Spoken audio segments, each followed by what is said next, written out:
বড় বোনের নাম আসমানী। আসমানীর সঙ্গে মিল রেখে তার পরের জনের নাম জামদানি। তৃতীয় জনের জন্য নামের মিল খুঁজে পাওয়া গেল না, তার নাম পয়সা। এত নাম থাকতে পয়সা নাম কেন? তার ইতিহাস আছে।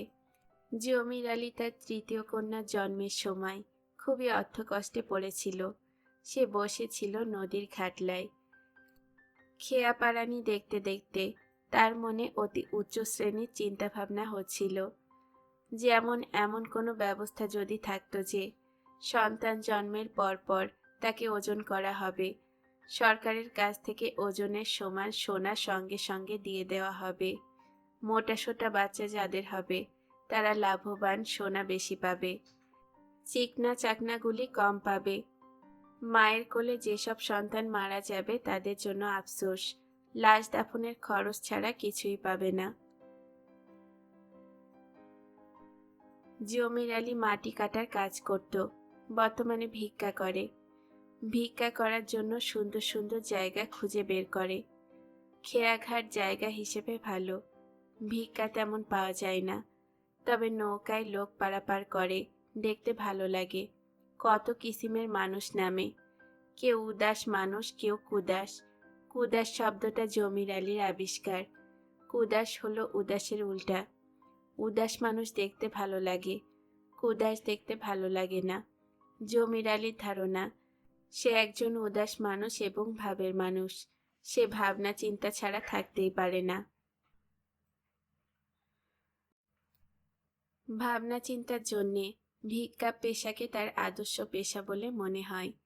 সামনে একটা অ্যালুমিনিয়ামের থালা রেখে ভাবনা চিন্তা করো, কোনো সমস্যা নেই।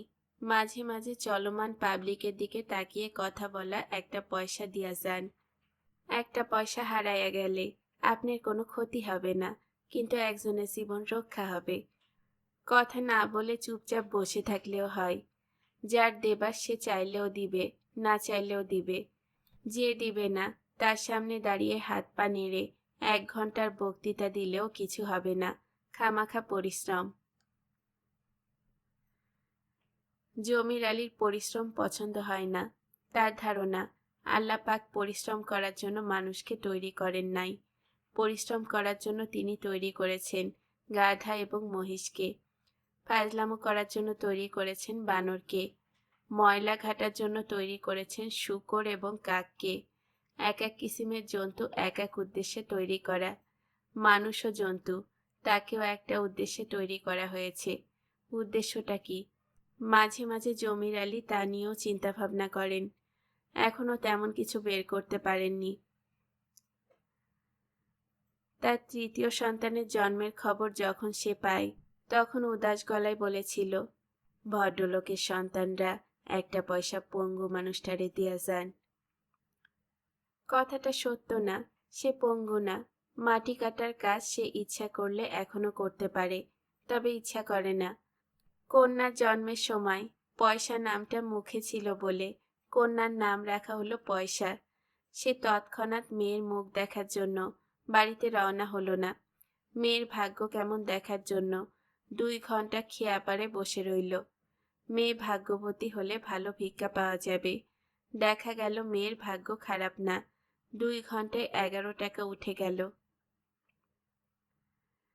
মেয়ের পয়সা নামকরণের পরে তার মাথায় যে চিন্তাটা প্রথম এলো তা হচ্ছে, পয়সা জিনিসটা দেশ থেকে উঠে গেছে। ভিক্ষা করার সময় সে অবশ্যই চায় পয়সা, মানুষ দেয় টাকা। জিনিস উঠে গেছে কিন্তু নাম থেকে গেছে। পয়সা বলে কিছু নেই, কিন্তু পয়সা নামটা আছে। এরকম জিনিস আর কি আছে যে জিনিস নাই কিন্তু নাম আছে? জমির আলী গভীর চিন্তায় ডুবে গেল। একই সঙ্গে জগতে চিন্তার বিষয় অনেক আছে, এটা ভেবে সে নিশ্চিন্ত বোধ করল। চিন্তার বিষয় শেষ হয়ে গেলে তার জন্য সমস্যা হতো। চিন্তা ভাবনা ছাড়া অ্যালুমিনিয়ামের থালা নিয়ে সকাল থেকে সন্ধ্যা পর্যন্ত বসে থাকা কষ্টের ব্যাপার হতো, মাটি কাটার চেয়েও কষ্টের হতো। আসরের নামাজের সময় জমির আলী তার কন্যাকে দেখতে গেল। 2 টাকার একটা চকচকে নোট আলাদা করা। মুখ দেখে মেয়ের হাতের মুঠোয় ধরিয়ে দেবে। সে রাজা বাদশাহ হলে মোহর দিয়ে মুখ দেখত। মেয়ের হাতে এক মোহর, মেয়ের মায়ের হাতে আর এক মোহর। আল্লাহ তাকে ফকির বানিয়ে দুনিয়াতে পাঠিয়েছেন, কাজেই 2টা গিনি সোনার মোহরের বদলে 2 টাকার চকচকে নোট। মেয়ের মুখ দেখে জমির আলী আনন্দিত গলায় বলল, শুকুর আলহামদুলিল্লাহ, মেয়ে তোমার মতোই সুন্দরী হয়েছে, মাশাল্লাহ। মেয়ের মা আছিয়া তীব্র গলায় বলল, ঢং কইরেন না কইলাম। ঢঙের কি দেখলা? দেখি বাবুরে কোলে দাও, তার জন্য পুরস্কার আছে। দূরে থাকেন কইলাম, আপনার পুরস্কারের আমি ঝাড়ু মারি। জমির আলী আহত গলায় বলল, নিজের সন্তানরে কোলে নিব না, আমি জন্মদাতা পিতা।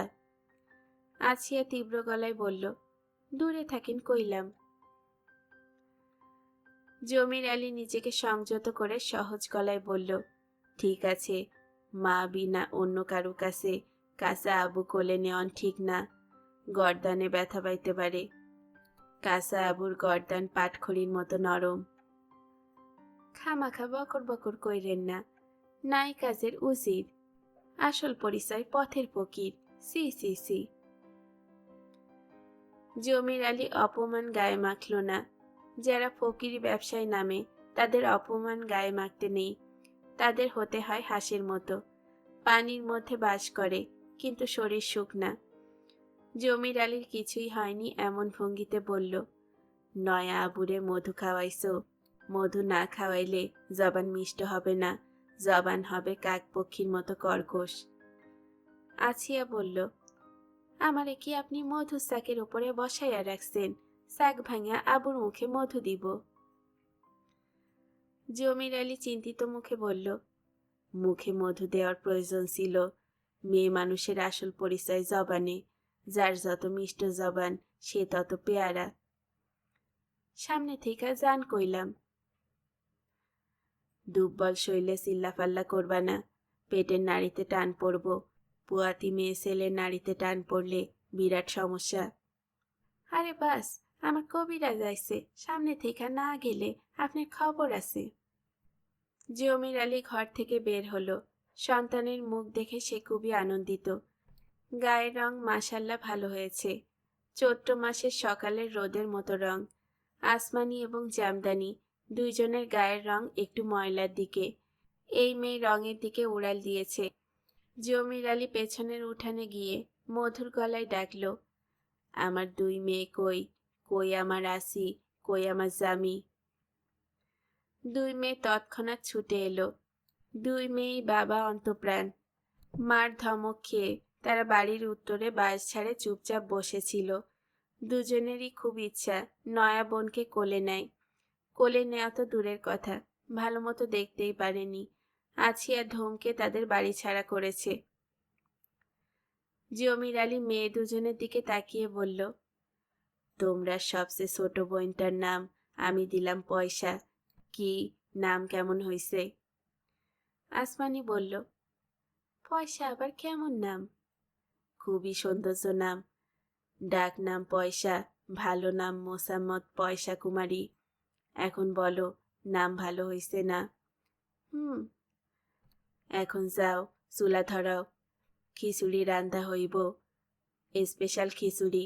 ঘরে চাউল ডাউলের ব্যবস্থা কি দেখো, না থাকলে দোকানে যাইবা। 2 বোনের চোখ আনন্দে চকচক করতে লাগলো। তারা তাদের বাবার হাতের খিচুড়ির ভক্ত, খিচুড়ি রান্নার প্রক্রিয়ারও ভক্ত। হাঁড়িতে জাল উঠতে থাকে, হাঁড়ি ঘিরে সবাই বসে আছে।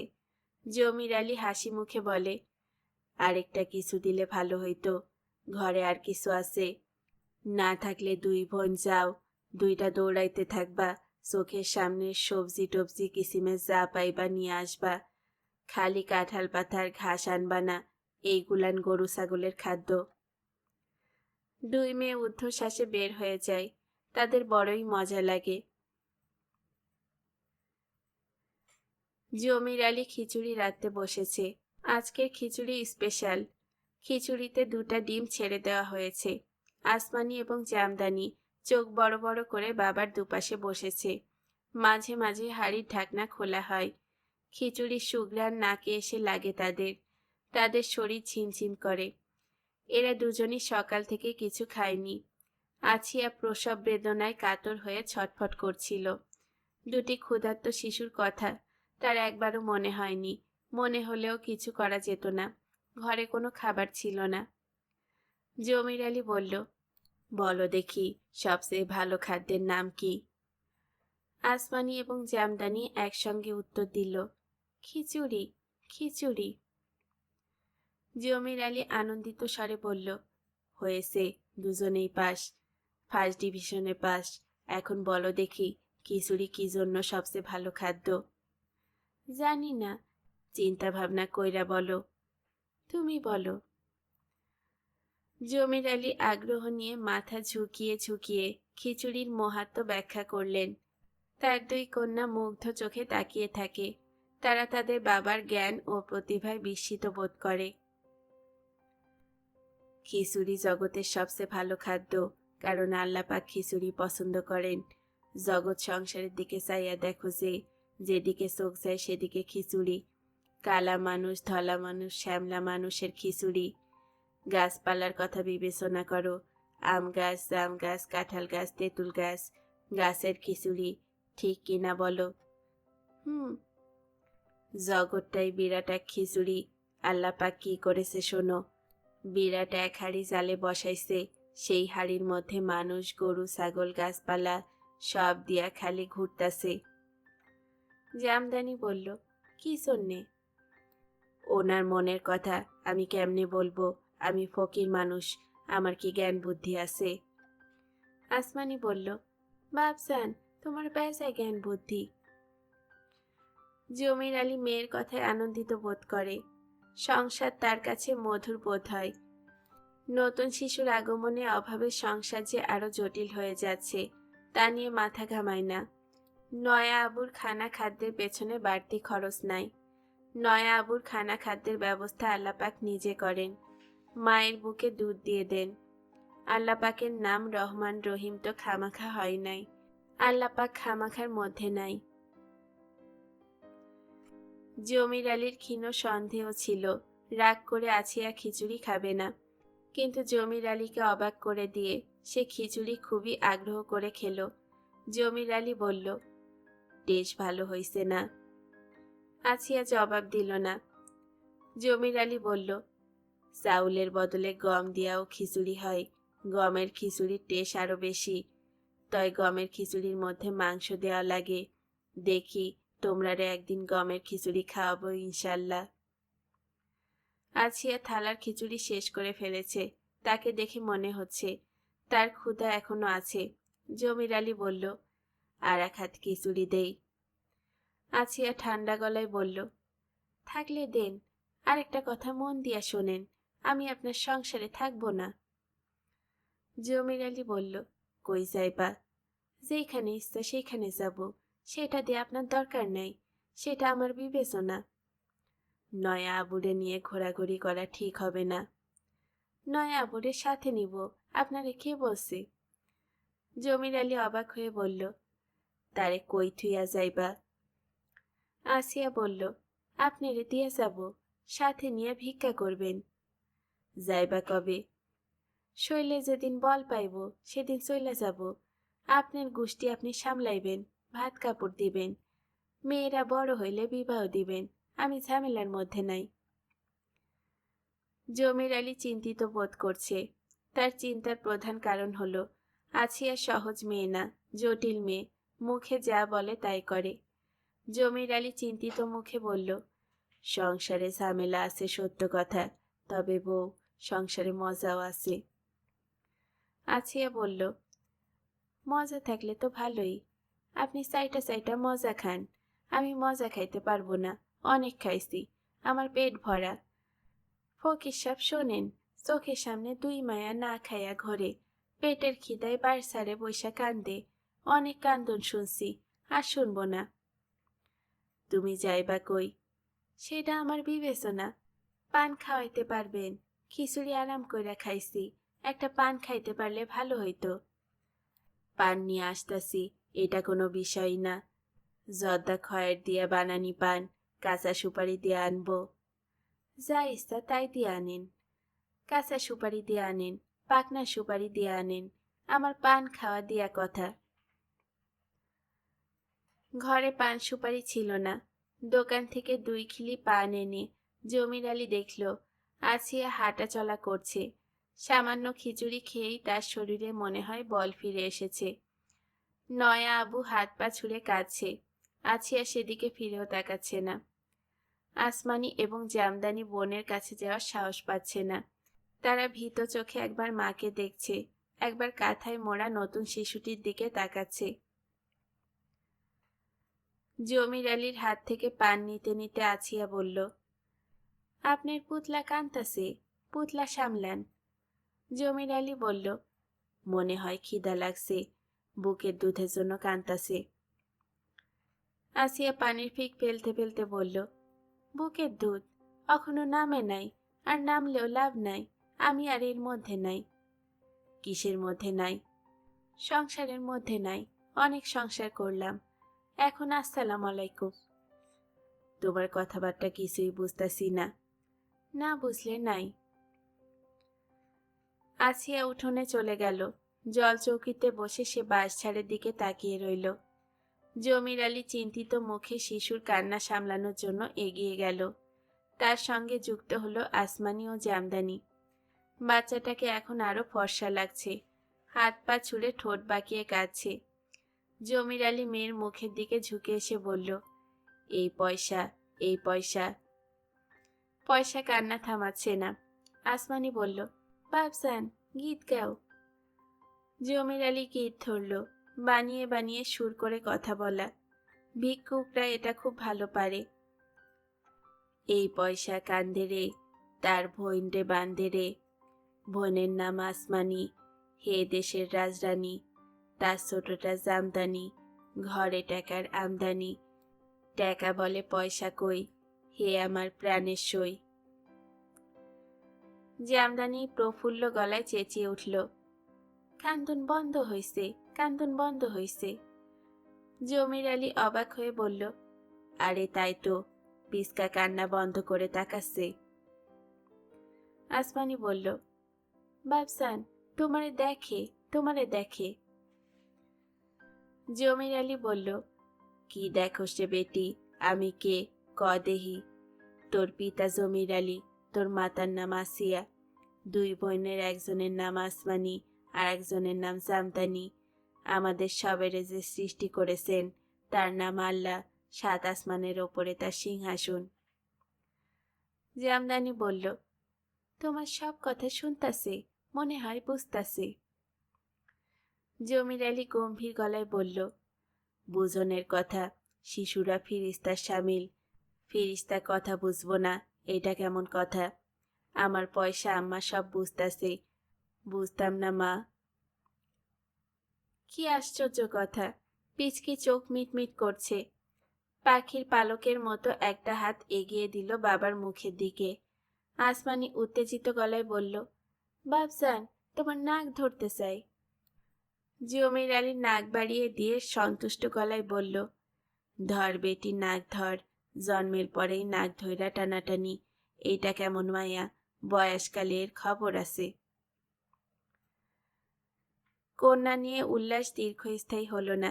সন্ধ্যা নামার পরপর সে কাঁদতে শুরু করলো। দিনও খারাপ করলো, ঝুম বৃষ্টি, মাঝে মাঝে বাতাস দিচ্ছে। বাতাসে ঘরের চালা নড়বড় করছে। বাড়ি ঘরের যে অবস্থা, তাতে বাতাসের বেগ আরেকটু বাড়লে বাড়ি উড়ে যাবে। আছিয়া তার কন্যার দিকে ফিরেও তাকাচ্ছে না। সে ভেতরের বারান্দায় মাদুর পেতে বসে আছে। মনে হচ্ছে গভীর আগ্রহে সে ঝড় বৃষ্টি দেখছে। আসমানি মায়ের কাছে এসে ভয়ে ভয়ে বলল, পয়সা কান্তাছে। আসিয়া বলল, কান্দুক, কান্দনের কপাল নিয়ে আসছে, কানবো না তো কি করব? মনে হয় খিদা লাগছে। তোর বাপরে দুধ খাওয়াইতে ক, আমি আর ঝামেলার মধ্যে নাই। বাচ্চার কান্না চেয়েও যে দুশ্চিন্তা জমির আলীকে কাতর করে ফেলল, সেটা দিনের অবস্থা। ভাবভঙ্গি মোটেই সুবিধার না। অনেক দূর থেকে গুম গুম শব্দ আসছে, সবাইকে নিয়ে কেরামতের পাকা দালানে চলে যাওয়া দরকার। জামদানি ভীত গলায় বলল, বাড়ি ঘর কাঁপতাছে বাপজান। জমির আলী বলল, কোনো চিন্তা করিস না, আমরার সাথে ছোট শিশু আছে। ছোট শিশু ফেরেশতার শামিল, ফেরেশতার কোনো বিপদ আপদ নাই। আসমানি বলল, কেরামত চাচার বাড়িতে যাইবা? জমির আলী বলল, মনে হয় যাইতে হইব। তোর মারে বল। আচ্ছা, আমি বলবো, ঝড় তুফান রে সমীহ করা লাগে। ঝড় তুফান কারোর খালাতো ভাই মামাতো ভাই না। আছিয়া বলল, আপনি যেখানে ইচ্ছা সেইখানে যান, গোষ্ঠীর সাথে লইয়া যান, আমি যাব না। জমির আলী চিন্তিত মুখে বলল, বাড়ি ঘর তো পইড়া যাইতাছে। যাও পইড়া। সত্যি যাইবা না? না। বউ তোমারে আল্লাহর দোহাই লাগে। আপনারে আল্লাহর দোহাই লাগে কানের কাছে ভ্যান ভ্যান করেন না। ঝড় প্রবল হয়েছে। বাড়ির চালার একটা অংশ উড়ে চলে গেল। আসমানি এবং জামদানি দুদিক থেকে বাবাকে জাপটে ধরে আছে। জমির আলী শিশু কন্যা সন্তানটিকে কাঁথায় মুড়ে বুকের কাছে দু হাতে ধরে রেখেছে। ঝড় ঝঞ্ঝার জন্যই হোক বা যে কারণেই হোক, সে পরিশ্রান্ত হবার কারণেই কাঁদছে না। জমির আলী বলল, চলো রওনা দিই। দুইজন আমারে শক্ত কইরা ধরো। মনে মনে নূহ নবীর নাম নে। ঝড় তুফানের সময় নূহ নবীর নাম খুব কামে দেয়। আসমানি বলল, তুমি অত কিছু জানো কেমনে? আসিয়া তিক্ত গলায় বলল, তোর বাপ বিরাট তালেবর, বিদ্যার মোটকি। হে জানবো না তো কে জানবো? যা বাপের সাথে যা, পথে পিছলাইয়া পইড়া পাও ভাঙ। এক আধজন লুলা হইলে সুবিধা আছে, ভিক্ষা বেশি পাওন যাইব। ঘন ঘন বিদ্যুৎ চমকাচ্ছে। বিদ্যুৎ চমকের আলো দেখে এগোতে হচ্ছে। এমনিতে চারদিক অন্ধকার, বৃষ্টির পানি বরফ শীতল। বন জঙ্গলের ভেতর দিয়ে পথ, বৃষ্টির পানিতে পিছল হয়ে আছে। বুড়ো আঙ্গুলটি টিপে টিপে খুব সাবধানে এগোতে হচ্ছে। ঝড় এমন ঝাপটা দিচ্ছে যে জমির আলীর মনে হচ্ছে তার দুটি মেয়ের একটিকে বুঝি উড়িয়ে নিয়ে যাচ্ছে। জমির আলী বলল, শক্ত কইরা ধইরা থাক, প্রয়োজনে পাও ধইরা ঝুলা পড়। মনে মনে বল, লা ইলাহা ইল্লাল্লাহ।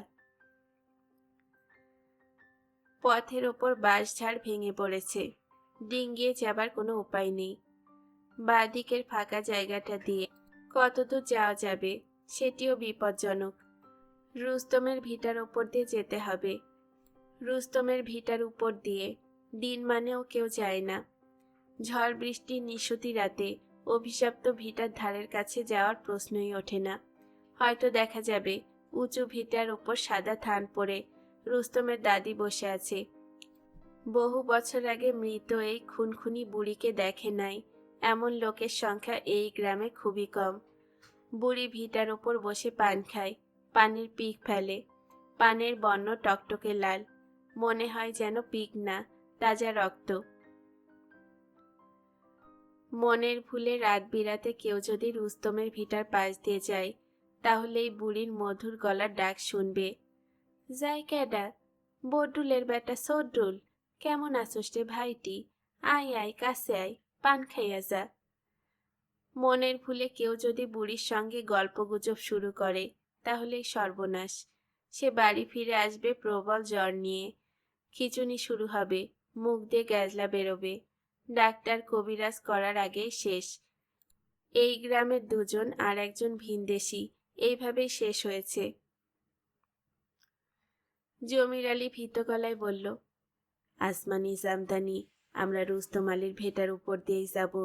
বুড়িরে যদি দেখোস ভয় খাইস না, আর বুড়ির কোনো কথার জবাব দিবি না। খবরদার কইলাম। আমি মনে মনে আয়তুল কুরসি পড়তে থাকবো, ভয়ের কিছু নাই। আয়তুল কুরসির কাছে কেউ ভিড়তে পারে না, বড় শক্ত সূরা। জিন ভূতের জন্য কোরামিন ইনজেকশন। আসমানি কাঁদো কাঁদো গলায় বলল, আচ্ছা। আয়তুল কুরসি পড়ার ব্যাপারটা জমির আলী মেয়েদের সাহস দেবার জন্য বলেছে। আয়তুল কুরসি সে জানে না। আল্লাহ পাকের কালাম নিয়ে মিথ্যা কথা বলা মহা অপরাধ। মেয়ে দুটিকে সাহস দেবার জন্য জমির আলী এত বড় অপরাধ করল।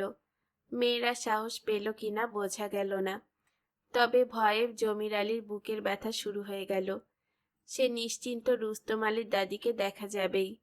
বুড়ি পানের পিক ফেলতে ফেলতে মধুর গলায় বলবে, কে চাই আমরার ফকির জমির আলী না? ঝড় বৃষ্টির মধ্যে 3 কন্যা লইয়া কই যাস? আমরার কাছে একটা থুইয়া যা, আদর কইরা পালবো। মেয়ে তিনটিকে কেরামতের পাকা বাড়ির বারান্দায় রেখে জমির আলী আবার বের হলো। আর খোঁজ নেওয়া দরকার। রাগ ভাঙায়ে তাকে নিয়ে আসতে হবে, প্রয়োজনে কোলে করে আনতে হবে।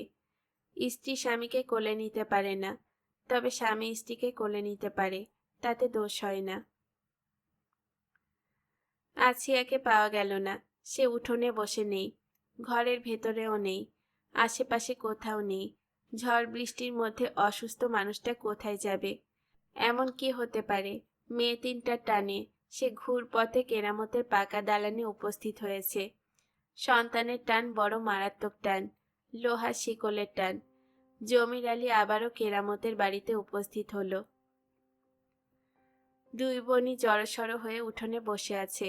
আসমানির কোলে পয়সা, সে কু কু করে শব্দ করছে। দুটি মেয়ে শীতে কাঁপছে।